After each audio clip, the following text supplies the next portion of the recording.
Merci beaucoup. Monsieur le Premier ministre,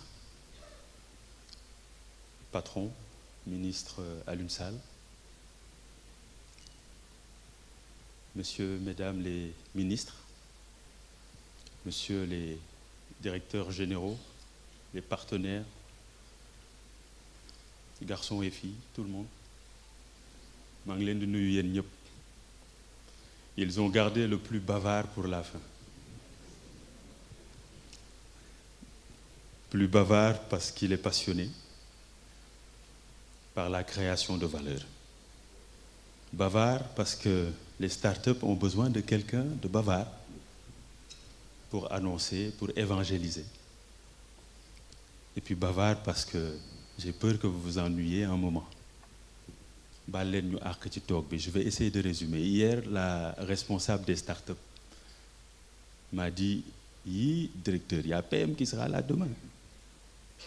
Si tu improvises, tu risques d'être viré. Donc j'ai écrit tout ce que je vais dire. Donc permettez-moi de garder mon poste pendant encore quelques années. Donc je suis le directeur de l'économie numérique et des partenariats.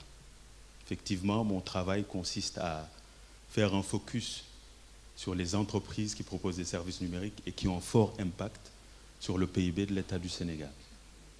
De trouver des partenaires qui comprennent les enjeux de l'État du Sénégal. PM n'est une coopération win-win. Donc j'essaie de vendre cette bonne nouvelle un peu partout dans le monde pour capitaliser sur des partenaires qui ont compris les enjeux de l'État du Sénégal et qui savent qu'en face, il y a des interlocuteurs qui comprennent les enjeux et qui savent les objectiver. Et comme si ça ne suffisait pas, mon patron, le ministre, m'a dit il faut que tu opérationnalises la Startup Act. Ça a été voté depuis 2020, mais personne n'a réussi à le faire. Maintenant, il y a un sacrifié, quoi. Mais grâce à Dieu, grâce aux modélisations, grâce aux données, nous avons pu objectiver nos arguments auprès du ministère des Finances et du Budget, qui nous a accompagnés et qui nous a orientés vers la bonne solution. Et donc, nous avons démarré les travaux. Je suis arrivé en avril et on a opérationnalisé en novembre. Donc, il faut juste se mobiliser, comme j'ai dit tout à l'heure sur la vidéo. L'État du Sénégal, comme n'importe quel État d'ailleurs, n'a pas comme vocation de perfuser l'innovation. Ça n'a jamais fonctionné comme ça.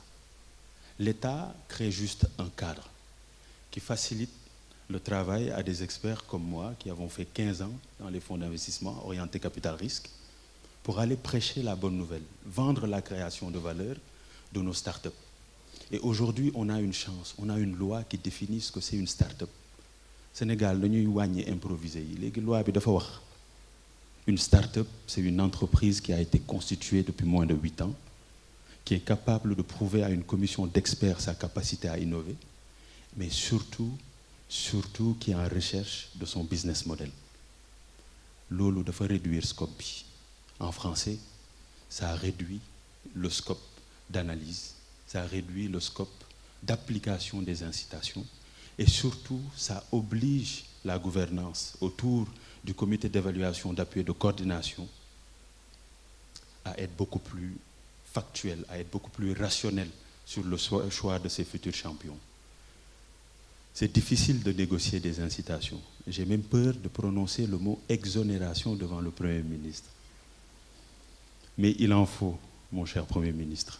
Il en faudra parce que ce sera quelque part le pas que l'État du Sénégal pose pour nous faciliter et faciliter les acteurs du capital risque le travail pour venir investir en masse. Ce qui fait qu'à un moment donné, on fera moins appel à la dette ou à l'argent public et on fera appel au capital privé. Et c'est ce que nous espérons. Sénégal, ko wax mine le souffle à investir. Dafa doy. Aujourd'hui, les startups sont parfois beaucoup plus rentables que le foncier. Je ne sais pas si vous vous rappelez, il y avait une vidéo que Tyson, le lutteur, avait faite. Il rappelait l'importance et le regret qu'il avait d'avoir pas investi chez Sonatel à une époque où on lui proposait un chèque à la place. S'il l'avait fait, aujourd'hui, Mara day Tali. Oui, désormais au Sénégal, une start-up, c'est une entreprise innovante, agile, légalement constituée depuis moins de 8 ans, qui est à la recherche de son modèle économique disruptif et surtout qui est capable d'être adaptée aux mécanismes de financement liés à sa spécificité en vue de déployer une capacité exceptionnelle de création de valeur. Exceptionnelle. Soy jaay xaal doo ñëw laaj labellisation start-up.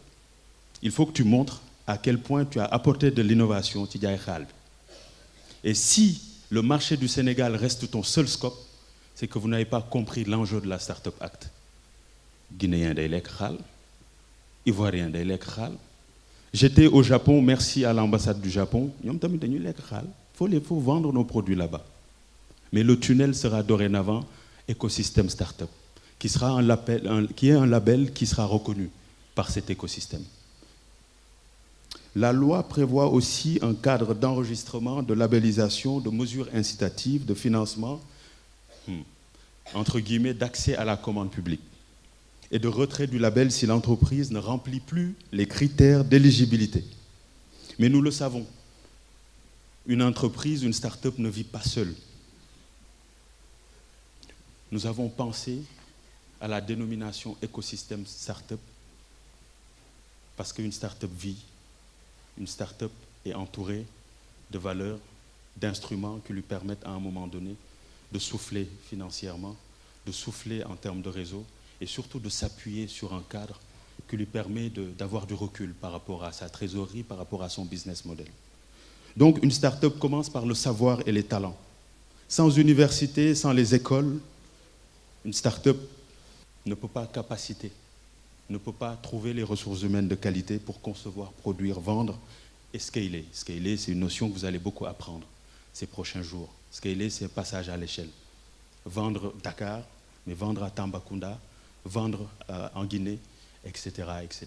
Donc ça, c'est l'internationalisation.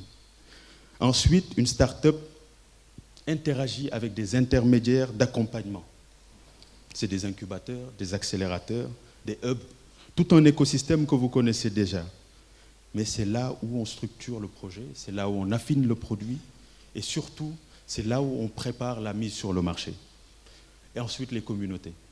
J'ai l'association Sen Startup qui est représentée par MoMA, qui fait un travail extraordinaire sur la sensibilisation, sur les enjeux des startups ici au Sénégal, mais surtout dans la sous-région. Parce qu'il faut qu'on se batte également pour proposer les plus belles brochettes de start-up que le Sénégal a dans la zone régionale. C'est là où les VC se concentrent, puisque quasiment 90% des levées VC en Afrique se concentrent sur 4 pays essentiellement. Et le Sénégal arrive en 5e position, mais nous savons tous que les 200 millions de dollars qui sont levés chaque année, en tout cas de l'année dernière, a été plus poussé par la tour de dette que notre champion Wave a effectué en 2025. Bon. Après les communautés, le marché, parce qu'une start-up n'a pas besoin d'admiration. Elle n'a pas besoin de promesses, elle a besoin de clients, elle a besoin de corporate, d'infrastructures, de premiers contrats. Elle a besoin de débouchés nationaux et régionaux. Puis vient le financement. Et c'est là où des profils comme le mien vont être efficaces. Mon job et le job de Khadija Touré et de Alpha et des autres qui nous ont rejoints depuis avril dernier a consisté ces dernières années à préparer des entreprises de façon à ce qu'elles soient investissables. Nous, personnes physiques, on a du mal avec nos propres dettes, nos propres crédits. Être soumis à un amortissement linéaire, chaque mois, tu dois payer X, souvent qui sort de nos